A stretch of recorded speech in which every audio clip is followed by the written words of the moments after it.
Okay, so let's get started making a lanyard for our mask so that we never are without it. In the kit, you'll see you're going to get some ribbon, 2 clips, a needle, a threader, and some thread. You will need from yourself a little pair of scissors, and you can use any scissors. They don't have to be sewing scissors, and you will need your mask with which to place the hooks on.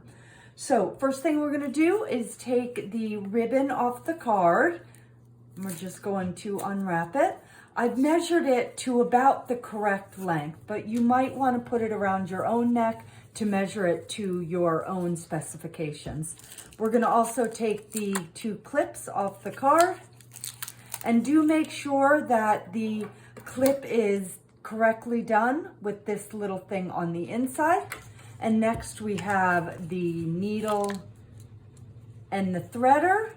And if you haven't used one of these before, welcome to a whole new world. I couldn't do it without it. And then a little bit of thread. So we're going to take a little bit of the thread off because we're going to need to do 2 of these. So I'm going to unwind about half of it. Let's see, I think that's about enough. And I'm going to cut it there.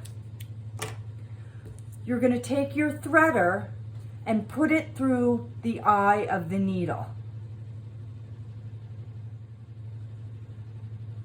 Then you're going to take the end of your thread and put it through the threader. Pull it a little bit way through, and then pull the threader out. You now have a threaded needle. You're going to take the 2 ends and make them about equal. And I tie a knot by just wrapping it around my finger, rolling it, and pulling.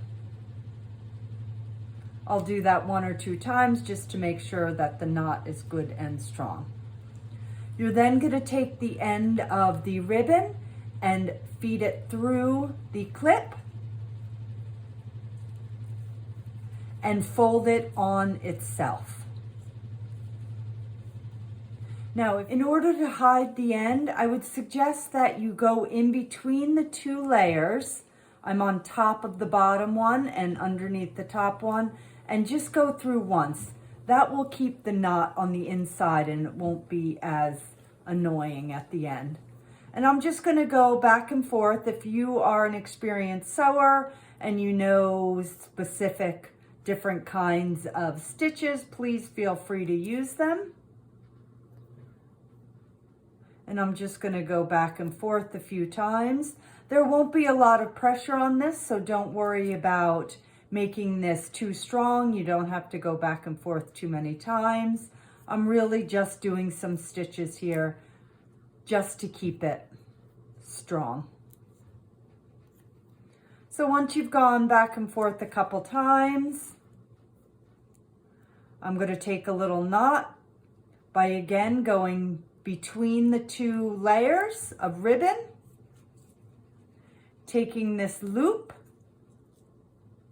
and going through the loop once and then twice and pulling it taut. I'm going to cut the little end. Okay, I'm going to take another little piece of thread off my card, like so. Remember to take into account that it will be doubled over. I think that's about enough. I'm going to cut it, make sure the ends are about even. Good. Okay, again, I'm going to take my needle and put the threader through the eye of the needle.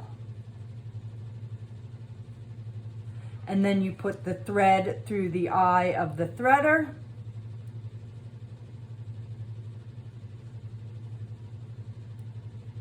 And pull the threader back out.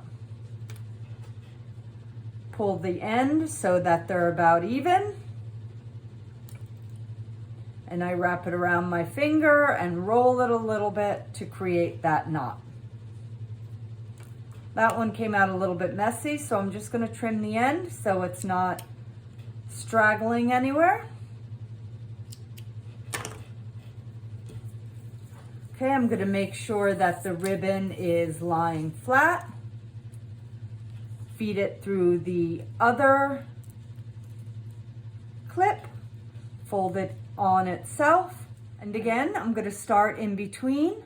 I'm on top of the bottom layer, underneath the top one, just to hide that end in between. And I'm going to go back and forth a few times. And again, if you know the fancy stitches, feel free to use them, but it's really just to keep the clip on there. Again, there won't be a lot of pressure on it. So I'm just going to go back and forth a couple times. When I get over to the edge, again, I'm going to go through just half of it to hide the knot. Go through the loop once and twice and pull it taut and clip. You've now attached them to both ends. You're going to take your mask, clip on,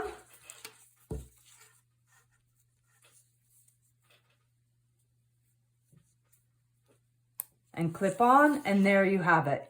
You'll never lose your mask again.